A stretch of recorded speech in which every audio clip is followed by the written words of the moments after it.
जिल्ह्यातील अंजनपूर येथे एका आईने 2 चिमुकल्यासह विहिरीत उडी घेऊन आत्महत्या केली. द्रौपदी संतोष गोइनवाड वय वर्ष 30, मुलगी पूजा गोइनवाड वय 7 आणि मुलगा सुदर्शन गोइनवाड वय 4 अशी मृतांची नावे आहेत.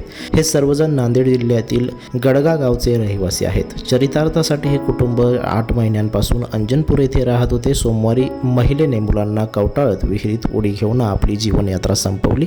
मिळालेल्या माहितीनुसार संतोष गोइनवाड आणि द्रौपदी यांचा विवाह 9 वर्षापूर्वी झाला होता. दोघांना एक मुलगा आणि एक मुलगी होती. उदरनिर्वाहासाठी ते बीड जिल्ह्यातील अंजनपूर येथील अमोल चितोळे यांच्या शेतात सालगडीचे काम करायचे. संतोष हा ट्रॅक्टर घेऊन दुसऱ्याच्या शेतात नांगरणी करण्यासाठी गेला होता. घरी आल्यानंतर मुलगा व पत्नी न दिसल्याने संतोष व ग्रामस्थांनी शोधाशोध सुरू केली. दिनांक 21 मे पासून द्रौपदी 2 लेकरासह गायब होती.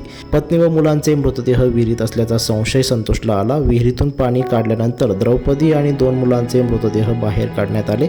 मृतदेह शवविच्छेदनासाठी अंबाजोगाई येथील स्वामी रामानंद तीर्थ रुग्णालयात पाठवण्यात आले. शवविच्छेदनानंतर तिघांचेही मृतदेह त्यांच्या कुटुंबियांच्या ताब्यात देण्यात आले. दरम्यान आत्महत्येचे कारण अद्याप समजले नसून युसुफ वडगाव पोलीस ठाण्यात मृत्यूची नोंद करण्यात आली असून PSI चैन शेट्टी तपास करत आहेत. विवाहित महिला आणि मुलांचे मृतदेह वर काढल्यानंतर समोरील दृश्य पाहून सर्वांचे डोळे पाणावले. कारण चिमुकल्याने मृत्यूपूर्वी आईला मारलेली मिठी मृत्यूनंतरही तशीच होती. विवाहितेने अचानक इतकं मोठं पाऊल का उचललं, यामागे कौटुंबिक कारण आहे की आणखी काही, याचा तपास आता पोलीस करत आहेत. मात्र घटनेनंतर परिसरात हळहळ व्यक्त होत आहे.